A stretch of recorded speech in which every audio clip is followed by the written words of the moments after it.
down here again. I've been doing that kind of off and on the Sunday nights. And you have your Bibles open to Matthew chapter 13.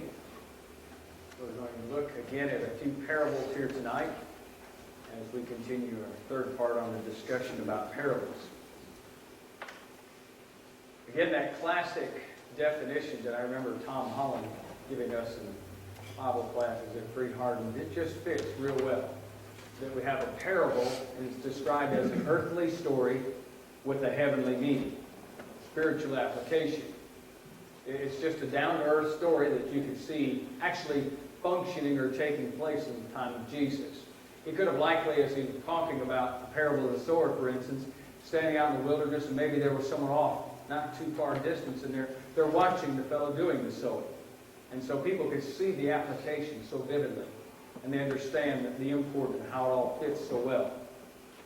And again, that as we look at the idea of parables, it has an importance in that day and time and ours too. That 1/3 of Jesus' teachings that are recorded in the New Testament, that is, are written in parable form. So definitely worth our attention and our focus. Tonight there's just a couple of short ones that I want to talk about. Matthew chapter 13, verses 45 to 46, and that covers both parables.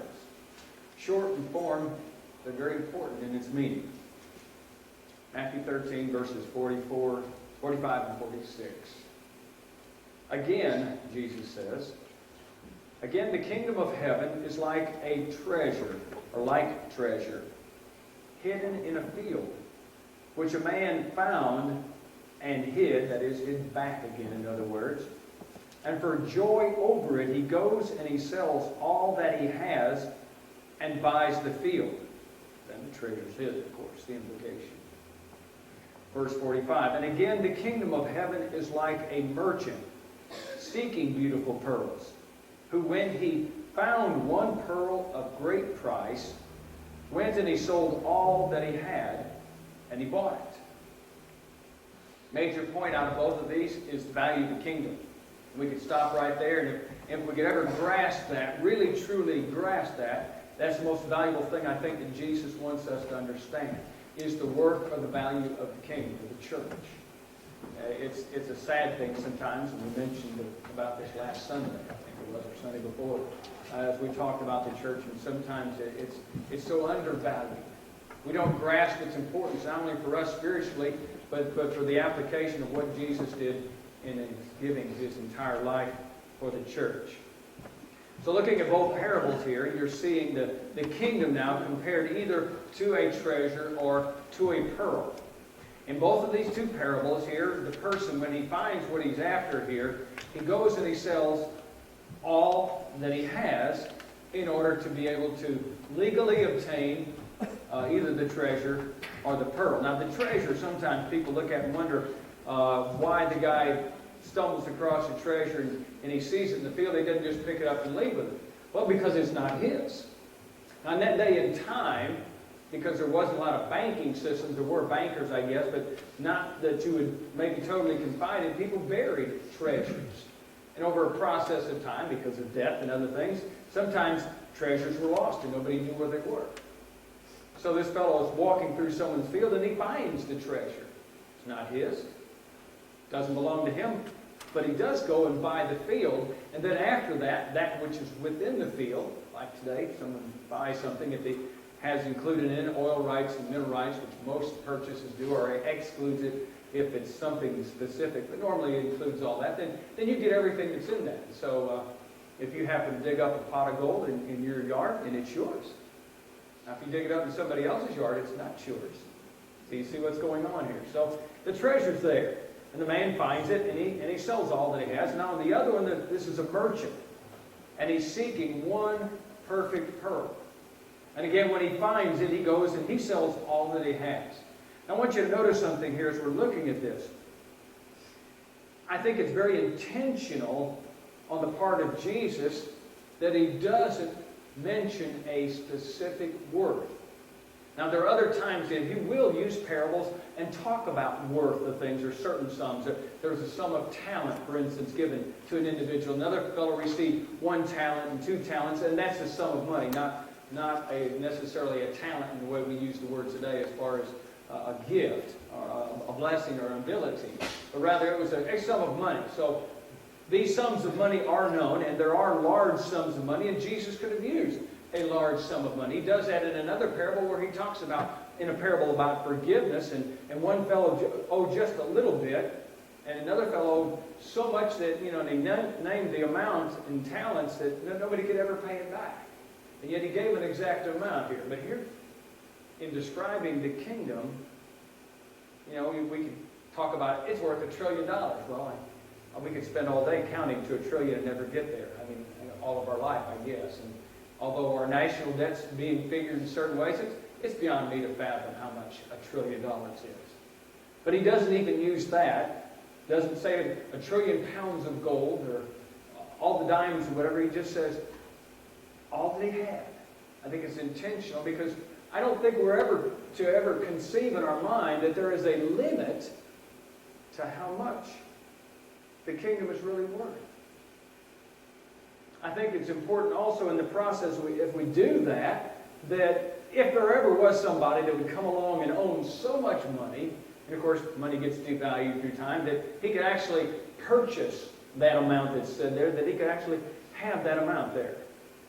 And therefore rightfully own it and have something else left over. So I think it's intentional in the fact that it is a value that's paid, but the value is all that you have. It can therefore be achieved by a rich person or a poor person. Not knowing how much anybody has here, suspecting on this side of the auditorium here, where our college students are, that they have less than maybe some over here on this side over here. Probably right? And yet, if you gave all that you had, it's still all that you had.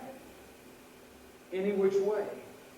And if a very poor person would come in that lives out on the streets, and all that he has is the clothes that he has on his back. It's all that he has. But it's worth a lot to him. Now see, as we're looking at this, God deals with this price here to talk about that. You might look at it this way, for instance. You come up to somebody and you say, as a surgeon, for instance, I'm going to perform this delicate, impossible surgery, and I'm going to cure your child. But it's going to cost you all that you have. Any parent would immediately do all that it could. No matter what it was, all that he could. Because the worth you see involved here. And so God deals with this. Now, again, if you're thinking about this in sums of money, as we talk about all that we have, the point is here that if you spend all that you have for the kingdom, then there's nothing left over. The pockets are empty. The bank account's dry. There's nothing else left to spend anything else on. I think there's a point being mentioned here, or at least implied in here, about what Jesus is saying. That when you get through giving all that you have, there's nothing else that you really need. Because you have just bought the one unique thing that's worth everything that you have. There's no concern for anything else. Now, we have physical concerns. We have automobiles, most of us do, and we need to keep those in operating condition, and homes that need repairs and different things. And I understand all that, but we're talking about value here, and the point is, after we give all that we have all that we need. And I think that's what's being implied here by what Jesus is saying. So we don't expect to have anything left over, but we're not going to need anything. Relating back, I think, a whole lot to what Psalm 23 says. As David is penning the psalm, and he says, "The Lord's my shepherd, that's all I'm going to need. I shall not want," the older translation says. But the point is, I don't need anything else. When I have the kingdom, what else do I need? You can travel around the world, and many of you have on business trips and mission trips, and when you're involved in doing those things and you connect up with brethren on different fields, the kingdom's there. And it's so beautiful when you connect into the church here, the church there, and we have this interconnection because we're part of the kingdom that tells us the value is so immense we can't begin to measure. So it doesn't matter if you go to Nicaragua or India or China or wherever students or adults might go, the kingdom's there. And we're cared for, we're loved, we're just everything that is there that God provides for us because of the worth of the kingdom. And therefore, it's all we were concerned about. That is our focus. Now, on the other side of this, I want you to notice in either two of the parables, did the guy even stop and think for a moment, well, I wonder how much I can buy that land for. I wonder how much I can bargain for that pearl. And I'm a bargain person. And I enjoy going and bargaining for things and debating over prices and used car salesman. I love dealing with that. But, in the end, I've got to win. I've got to feel like I'm winning. So I'm never going to pay full price for much of anything. You know me that. But there's nothing like that going on in the parable. They don't look at this and say, that pearl, it's worth, But I'll tell you what, today, because I'm being kind, I'm going to give you, or there's nobody else out there really buying for this, so therefore I'm going to give you less. There's no discussion about bargaining rights. Now think about that for a moment. As far as who we are and how we relate to the kingdom. There's no bargain value for the kingdom. Okay, God, I'm going to give you 2 Sundays out of the month. We bargain? I think so. Or I tell you what, Lord, I realize that we start managing schedules and work and this and that, but I just don't really want to turn over all that I have, so I'm just going to, and we start bargaining for the value of the kingdom. Now the result out of that is the same result that we get when we bargain hunt for things. We go great bragging, I do sometimes, I got this for such and such a price. What was it? Somebody back some time ago had found some famous Da Vinci painting, I believe it was, or a retake, I think. Another one was one that bought a famous government documents, and they bought it for like $20 at garage sales, and it was worth hundreds of thousands of dollars. Now, don't you know that's something to boast about? But the kingdom's not to be treated like that. Well, I got the kingdom for just, all I have to spend is this much, and I'm okay with the Lord. You see, the worth of the kingdom, I think, is basically demonstrated by what we read about just a bit earlier here from the book of Ephesians. As there's a discussion really going on as Paul is talking about the church and Christ, and all of a sudden it starts blending over and he's talking about the husband and the wife. Husbands, love your wives as Christ loved the church and gave himself for it. That's how much the kingdom's worth. We had a fellow back a few weeks ago over Benghazi, heard the cries of help from an ambassador. And he was told, there's nothing coming in, don't go. He went anyway. He gave himself for it. And those that have heard about the story, and his father and other people, they're honoring him as a hero because he gave himself. And that kind of attitude is to be commended. But you see here, Christ gave himself for the church. That's how much it really is worth. So who am I to come in and bargain hunt for the value of the kingdom after God paid the gift of his Son, and his Son gave the gift of his life? And not just in the sense of dying on the cross, and that was a major part. But his whole life and his ministry was spent in directing and guiding these apostles so they would do what they needed to do. And with the Holy Spirit helping them particularly, that they followed suit in reaching out and telling the rest of the world what the kingdom was about. And not only did they do that, But in the conversion process, and you look at Paul's missionary journeys, and he demonstrates the worth of the kingdom by all the sacrifice and the things that he's done. And you come back to the parable and you see what's going on here. Now, who are we to step in, whether it's 10 years later or 2,000 years later, and now say, you know, it's just really not worth that much? Hardly. The worth of the kingdom. This is what it comes down to. Back a long time ago, I had a sermon called The 8-Cow Life, based upon a Reader's Digest article I read called The 8-Cow Wife. Not to mean women at all, but in this setting, in this island setting, women were bargained for, or known for their price, by how much the husband was willing to pay the father-in-law for the bride. And in that island where this was going on, an average woman sold for about 2 to 3 cows. Ladies, just bear with me, that's the story. Now, how I look at my wife, nor anybody else in here. And those that said, as the story goes along, someone that was really of great value was worth 5 cows. And this one guy who was known to be the bargain hunter of all the different islands came in one day, and he saw the wife that he wanted. Her name was Sarah. And he came in, and most people looked at her as kind of rather plain. Was wondering if Sam Crew or her father would ever really get rid of her or not. And this guy goes in, and instead of bargaining, he says, I'll pay 8 cows. No one ever heard of that kind of price. He didn't want to demean the value, you see, of his future bride. So he paid far above what anybody else would.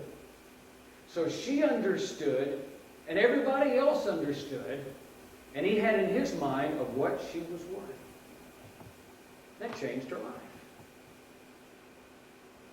If we could ever grasp the worth of the kingdom, I think it would change us inside. It would make us appreciate one another so much more. As I'm reminded some years ago when I first went to Argentina as a young missionary. And there were 2 young girls who worshiped all by themselves in a little place called Florencio Varela. And we were trying at that point to make a decision as a team of, after moving to Argentina, what locality we were going to actually plant ourselves, because it was a rather big city and there were missionaries in a variety of places. And Patricia reached over and she grabs a hold of Susan's hand. She goes, please come here, because this is all I have. The treasure, you see, we have. If we could ever grasp how valuable each member is, and get an importance in our hearts. For those that aren't coming, and get an understanding that Christ paid his life for those people. We'd be out pursuing those people, knocking on the doors, calling them and asking them, please come back. We miss you. You belong here. You have every right to be here just like we do. Please come back. Understand the value of the kingdom. And we all share in that part.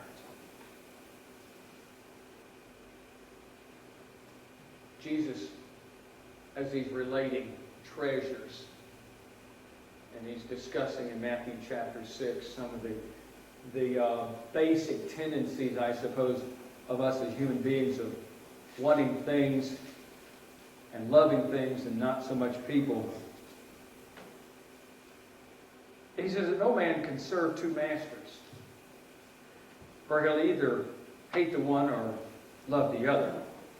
Now, they understood very well about that concept. We don't have masters and slaves today. We have bosses, maybe.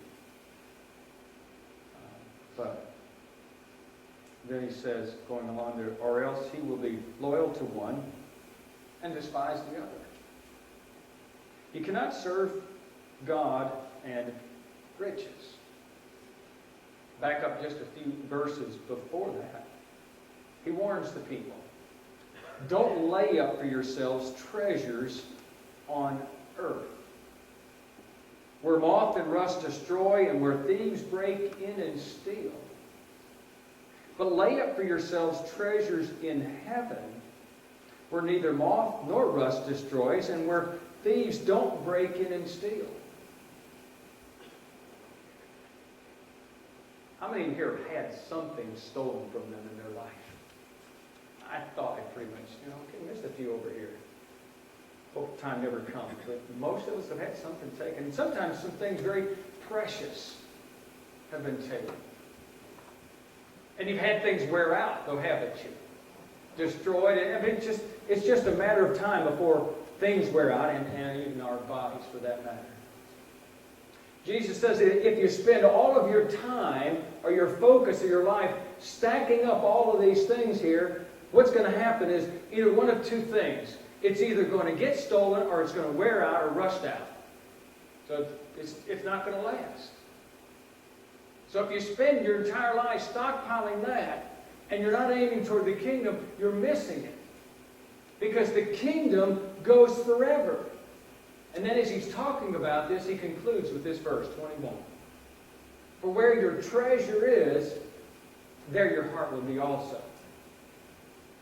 Wherever we're devoting ourselves, eventually our heart gets poured into that. Now think about that, because usually you think of it in the reverse, that where our heart is, that's what we're going to treasure. But it's kind of the reverse of that, because what we do sometimes without realizing is we start putting ourselves into things. So, well, I'm just going to do a little more of this, and eventually it becomes our passion. It started out being a hobby. You ever hear people talk about that, and all of a sudden they can't quit it? So be careful how we value things in life. And I think that's part of the message that's going on here. Now, there's a couple more things to be noticed here. Second of all, as we go back to that parable in chapter 13, and verse 44. The guy that finds the treasure in the field, buries it back because it's not his, goes out and sells it. But the joy over him, by the way, goes out and sells it, all that he has. He is so excited about getting this. This is the find of the century. Well, that term is so